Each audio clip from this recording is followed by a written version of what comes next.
Bismillahirrahmanirrahim. Assalamualaikum warahmatullahi wabarakatuh.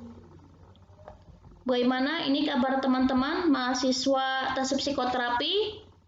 Mudah-mudahan selalu dalam keadaan sehat walafiat dan dilindungi oleh Allah Subhanahu wa Ta'ala dimanapun teman-teman berada. Teman-teman, ini alhamdulillah kita sampai pada hari ini masih diberi kesehatan dan keselamatan dari wabah COVID-19 yang sedang melanda dunia, ya, khususnya di Indonesia.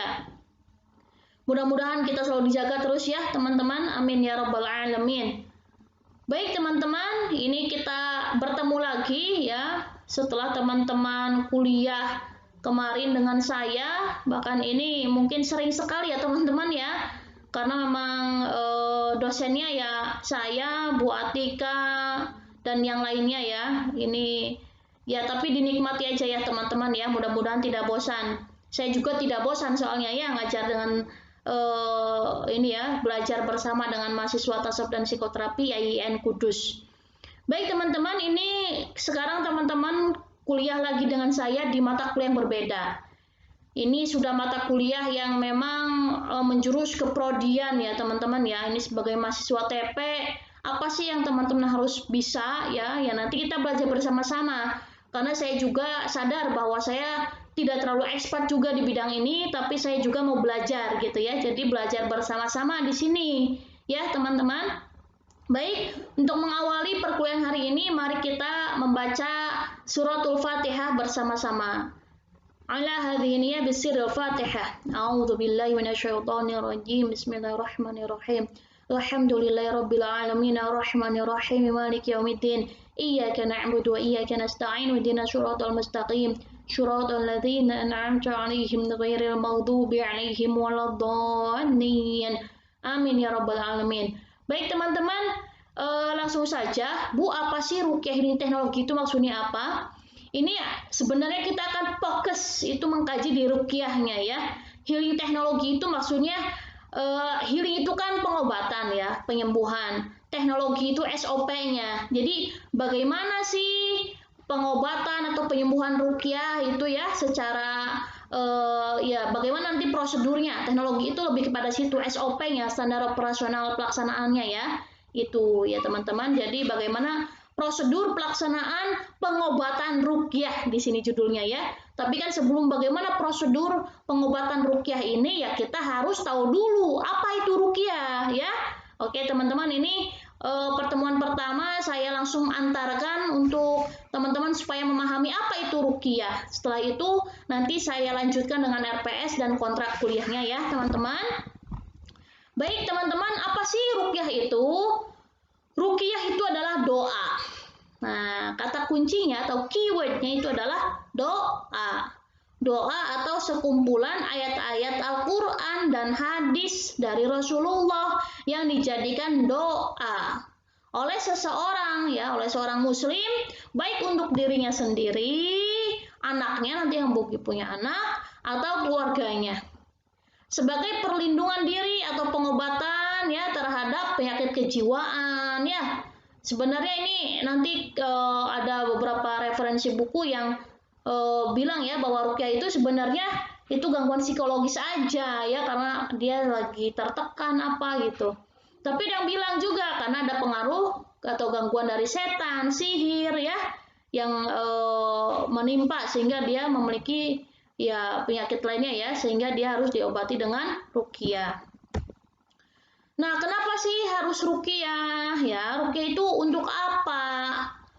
Ruqyah itu ya dapat dijadikan sebagai media untuk mencegah diri kita agar terhindar dari mara bahaya dan dari penyakit-penyakit psikis maupun fisik. Ruqyah juga berupaya mencegah agar seseorang tidak diganggu oleh hal-hal yang tidak baik, seperti sihir, godaan setan, orang yang dengki, dan lain-lain.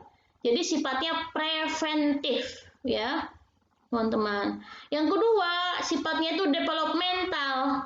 Ruqyah itu dijadikan sebagai media untuk meningkatkan kesehatan psikis atau mental kita, serta media untuk meningkatkan keimanan dan ketakwaan kita kepada Allah, ya. Dan berdoa kan kita bisa dekat dengan Allah, ya. Oke. Selanjutnya, ruqyah juga dapat dijadikan sebagai media alternatif untuk mengobati. Sifatnya itu kuratif. Dari mengobati apa? Dari gangguan penyakit psikis dan fisik. Fisik juga bisa ya. Dulu ada salah satu sahabat yang digigit kalajengking sama Nabi didoain ya. Itu sembuh. Ya itu ya teman-teman ya. Terus yang keempat, ruqyah dapat dijadikan sebagai media untuk mengusir ya. Ini kuratif juga makhluk halus dalam diri kita. Atau lebih tepatnya setan ya, karena memang setan itu terkadang hinggap juga di dalam dada kita kan gitu ya. Yuwaswisu fi sudurin nas, yang selalu mewaswaskan dalam dada kita. Akhirnya kita harus bisa meruqyah diri kita sendiri supaya kita terhindar dari gangguan-gangguan makhluk gaib gitu ya. Inti mata kuliah RHT, saya singkat RHT ya. RHT ya, RHT. Mata kuliah ini ya. Prinsipnya itu mahasiswa belajar prinsip dan metode terapi ruqyah tadi ya, bagaimana SOP ya, pelaksanaannya, standar operasional pelaksanaannya. Nah, dari terapi ruqyah ini sebagai salah satu jenis terapi sufistik yang dapat digunakan untuk mengobati gangguan psikologis ya.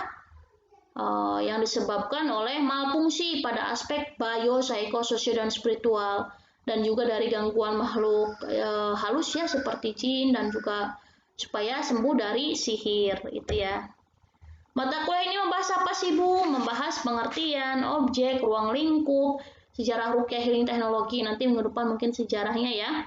Seterusnya definisi ruqyah tadi ya, dasar-dasar ruqyah, pandangan-pandangan ini ya, tokoh tasawuf. Di sini ada Ibnu Qayyim al-Jauziyah tentang terapi ruqyah healing teknologi sebagai psikoterapi, model macam-macam. Nah, nanti tinggal teman-teman baca ya.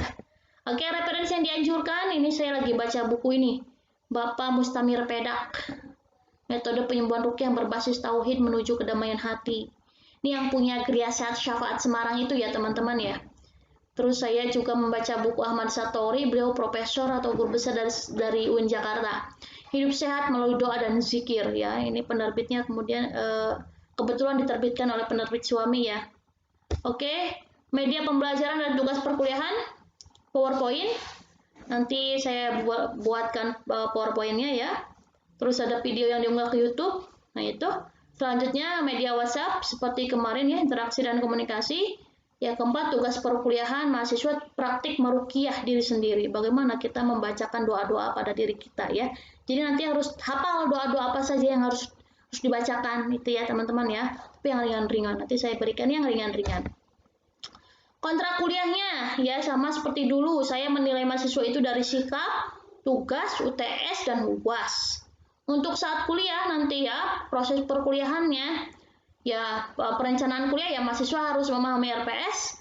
Sedang kuliahnya mahasiswa harus rajin, disiplin ya. Maksimal izin itu 3 kali ya, mengerjakan tugas, aktif dalam kuliah, dan jaga sopan dan juga sopan saat berkomunikasi. Nah, setelah itu dalam evaluasi perkuliahan mahasiswa harus mengikuti UTS dan UAS dengan baik. Oke, itu saja teman-teman. Secara singkat saya sampaikan tentang ruqyah healing teknologi atau RHT. Mudah-mudahan selalu semangat teman-teman. Saya tutup. Billahi taufiq wal hidayah wal ridwan wal inayah. Wassalamualaikum warahmatullahi wabarakatuh.